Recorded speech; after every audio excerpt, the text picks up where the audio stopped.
Bonjour bien-aimés. Nous voici rendus aujourd'hui à notre quatrième méditation, quatrième journée, quatrième message. Je vous espère en forme, béni de la part de Dieu dans votre quotidien.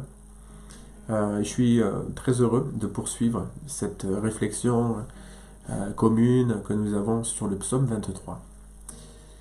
Le Seigneur est mon berger, je ne manquerai de rien. Il me met au repos, dans des prés d'herbes fraîches. Il me conduit au calme près de l'eau. Il ranime mes forces, il me guide sur la bonne voie, parce qu'il est le berger d'Israël. D'abord, ce psaume nous apprend que le Seigneur est notre berger, et que notre berger veut pourvoir à tous nos besoins. Ensuite, nous découvrons la priorité du berger, nourrir ses brebis. Et si le berger nourrit ses brebis, c'est pour reprendre la route, pour poursuivre la marche. Jésus donne des forces, car nous ne devons pas rester immobiles. Jésus a une direction pour nos vies, et il s'engage à nous guider. Alors, le verset d'aujourd'hui, c'est le verset 4. Lisons-le. « Même si je passe par la vallée obscure, je ne redoute aucun mal, Seigneur, car tu m'accompagnes. Tu me conduis, tu me défends. Voilà ce qui me rassure. » Ce que je voudrais partager aujourd'hui avec vous, c'est que Jésus me donne du courage malgré les circonstances. Sa houlette pour me guider et son bâton pour me défendre.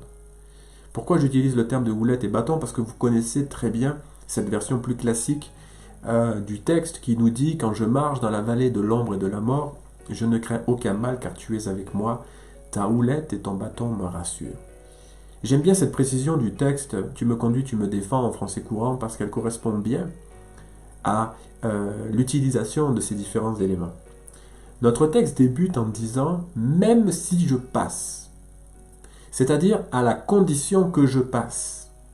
Si tel était le cas, le psalmiste est conscient que les épreuves, les difficultés peuvent survenir. Il déclare que quand ce sera le cas, je n'ai pas à redouter le mal. C'est ce qu'il dit, très simplement. Quelle assurance de la part de David qui déclare ces choses. Vous savez tous très bien que la vie n'est pas un long fleuve tranquille. Vous savez que la vie chrétienne, la vie avec Jésus, n'empêche pas l'épreuve. La vie avec Jésus m'enseigne que quoi qu'il arrive, il est là. La confiance de David vient du fait que le berger est présent. Lui savait très bien de quoi il parlait, puisqu'il était lui-même berger. Il savait ce que ça signifiait, parce que lui, quoi qu'il arrivait, il était là pour ses brebis. Il défendait le troupeau. Il était à l'œuvre. Gloire à Jésus parce qu'il est toujours présent, même si on n'y prend pas garde. Tu peux traverser la pire des difficultés sans redouter le mal, sans peur. Tu peux passer à travers une grande épreuve, mais aussi avec une grande assurance. Ça, c'est une marque aussi qu'il y a dans la vie des chrétiens, parfois qui traversent des épreuves terribles, mais qui pourtant font preuve d'une grande assurance, vraiment d'une grande assurance dans l'amour et dans la bonté de Dieu, dans l'amour et la bonté de leur berger. Tout simplement parce qu'ils savent que leur berger est là. Si Jésus est là, si tu es convaincu que ses promesses sont pour toi, tu es fort, même si ta circonstance peut-être peut paraître t'avoir terrassé, mais tu es fort parce que tu es conscient que Jésus est là, tu en es convaincu. Je parle de force spirituelle, d'un caractère fort et endurant spirituellement. Je ne parle pas des émotions qui bien souvent nous submergent, d'accord, et nous déstabilisent. Vous savez, la peur est une émotion, mais la peur c'est aussi un choix. Avec Jésus, vous pouvez ressentir la peur dans vos émotions, mais vous pouvez prendre la décision de croire que comme Jésus est là, vous n'avez pas peur. Ce n'est pas parce que vous ressentez dans vos émotions de la peur que vous n'êtes pas fort spirituellement. Il ne faut pas confondre ces émotions avec la foi. Être fort spirituellement ne veut pas dire qu'il ne t'arrivera rien, non plus.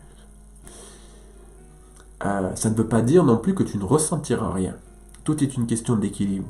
Être fort spirituellement, c'est décider de compter sur Jésus et pas sur ses propres forces, pas sur ses émotions. Elles nous trompent trop souvent, malheureusement. Ne leur faisons pas confiance. C'est-à-dire, être fort spirituellement, c'est savoir que Jésus est là. Savoir que Jésus est là est bien plus important que l'émotion, que ressentir la peur. Ce verset nous dit que même dans la pire vallée, Jésus nous guide. Bonne nouvelle, Jésus n'a pas peur quand tu as peur. Bonne nouvelle, Jésus ne fuit pas devant ce qui t'effraie. Alléluia. Jésus ne tourne pas le dos face à nos ennemis, face aux loups ravageurs. Il n'a pas peur. David a écrit ce psaume, il était berger, et donc il utilisait deux outils, deux objets indispensables, la houlette pour diriger la brebis, et le bâton pour chasser le loup.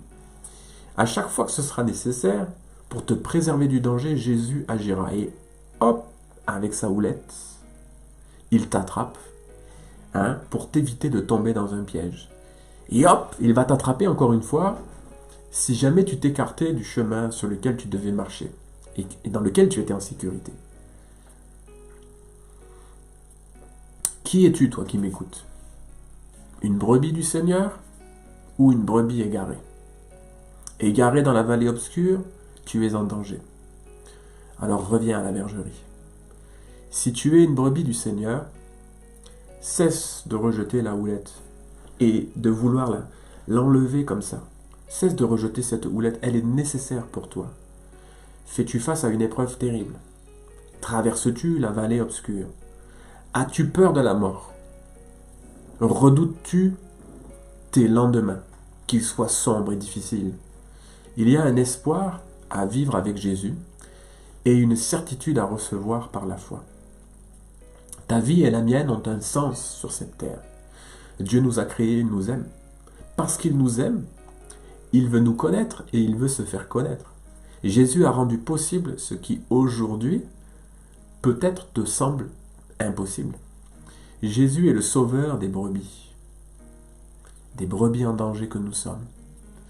Viens à Jésus par la foi, à travers une simple prière, demande-lui pardon pour tes péchés, ton égarement, et rentre à la bergerie.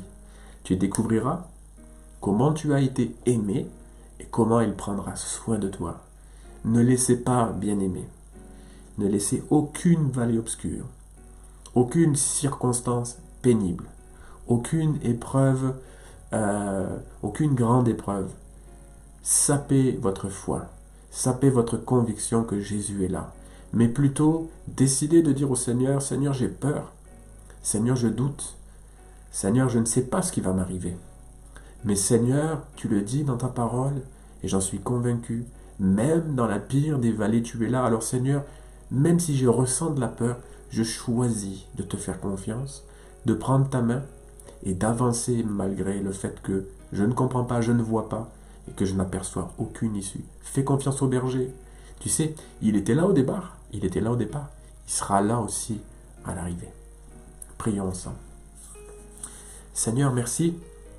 Merci parce que, oui, la houlette et le bâton me rassurent.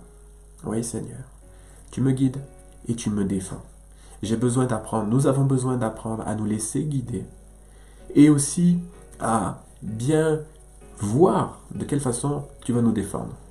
Parce qu'à chaque fois qu'un ennemi sera là, à chaque fois qu'il y aura, Seigneur Jésus, une tentative de nous déstabiliser, eh bien, tu interviendras, Seigneur. Et même dans ces pires moments, dans ces pires vallées, dans ces endroits sombres et difficiles, lesquels nous font peur la plupart du temps, Seigneur, eh bien, tu es présent et tu es en action. Alors, Seigneur, que ton nom glorieux et merveilleux soit béni, parce que je crois qu'encore aujourd'hui, tu vas fortifier un cœur et tu vas établir ton règne dans chacune de nos vies. Merci, Seigneur, que ton nom soit glorifié. Amen. Gloire à Jésus. Je vous retrouve demain pour la suite de notre méditation. Belle journée à tous.